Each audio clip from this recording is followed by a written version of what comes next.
Namaste. Today we are talking about Dhashavathara of Sri Narayan Ji or Sri Narayan Swami.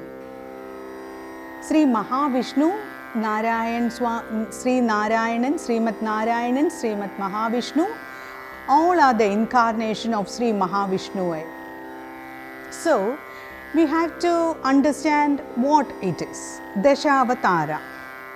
What is Dhashavathara? Malsya Kurma Varahacha Narasimhacha Vamanaha Ramo Ramacha Ramaha Krishna Kalki Janardhanaha. So, in this Dhashavathara, first it is the fish. Swami is incarnation in the form of fish and he is in the water, that is the sea. Swami. So, it has many connections with the theory of evolution of Charles Darwin, that even in the evolution theory, it is said that human is evolved from water. In water, human evolved. So, like that, first Narayan Ji, Sri Mahavishnu is becoming a fish. Then what? It is becoming into a turtle. And how will a turtle reproduce? A turtle reproduce by its intention. When its intending about its egg, the eggs will be hatched. That is the thing which happens. So, a tortoise are not like a hen or any other which lay egg and which will sit on it, not like that. Tortoise will lay egg, it will just walk away from the sea or walk away from the land, and when it when it intend about the egg, it will hatch.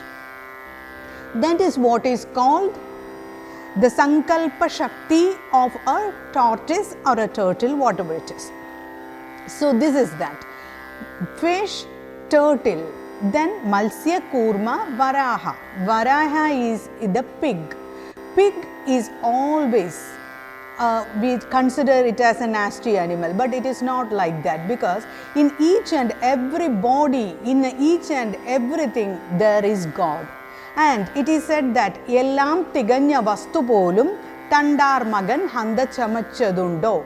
God has created everything, but He has not created anything totally perfect, because everything is perfect in its own aspect, because it is all created by the divine energy. So, that is it. Then what happens? It comes as Swami comes as fish, Swami comes as turtle, then Swami comes as pig. Then what happens? He takes the rupa, or he takes the avatara of a fish, he takes the avatara of turtle, he takes the avatara of pig. Then what happens? Malsya Kurma Varahacha Narasimha comes. Who is Narasimha?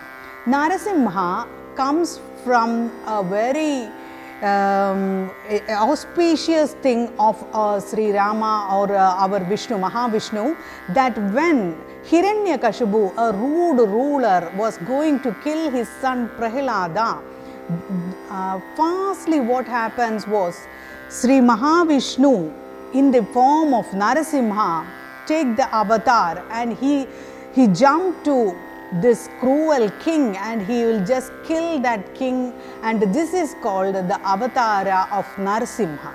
In Narasimha's avatara, God is very furious, he is very angry to kill that king, and he is called, he is a very nasty king, the father of Prahlada, he is called Hiranyakashipu.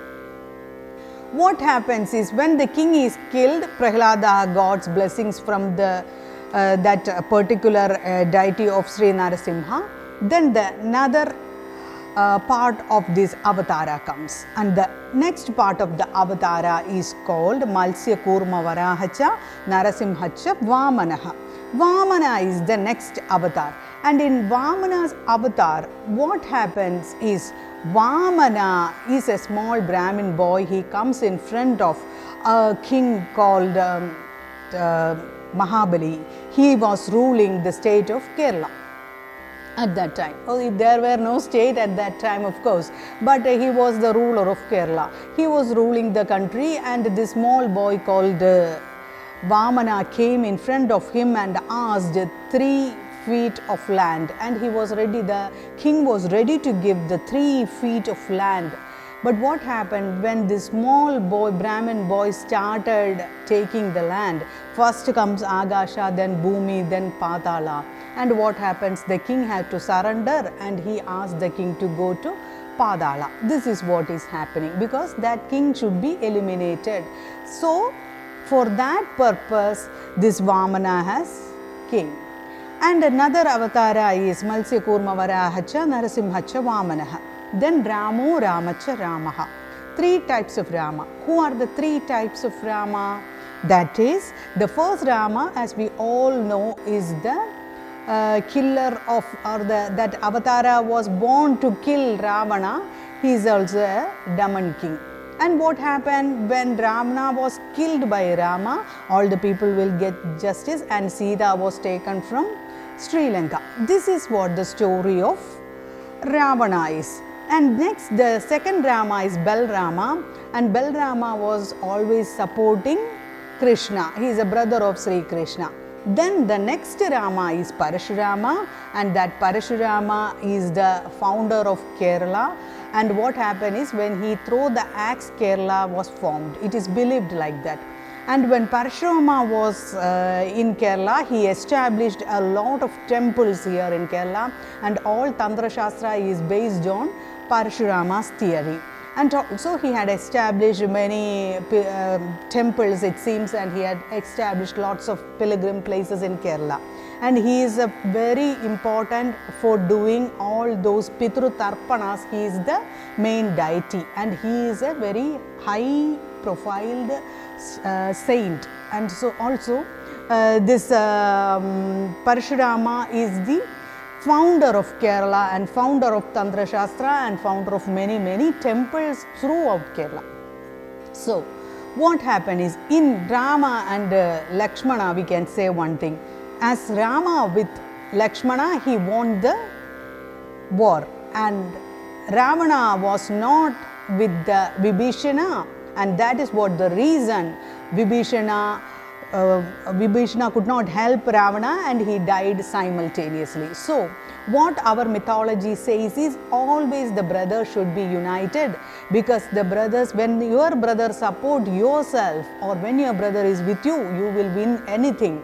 And if your brother is not with you and you have everything like Ravana, you cannot win any of the games, or you cannot win any of the problems in life. This is a pure theory of life, what is said, because now we can see lots of brothers fighting each other for one cent of land, lots of brothers and sisters fighting each other for business, for money, for each and everything we can see. So what I want to say you one thing is, all brothers united together, and they work for their family, and they live happily for their family. And if your brother is with you, you will win. And if your brother is not with you, and if your brother is your enemy, then you cannot win in any of these lively problems. So this is the main theory what Ramayana sends you, and Ramana says many theories. Ramana teaches many theories of us, but still this is the most important theory that we have to remind about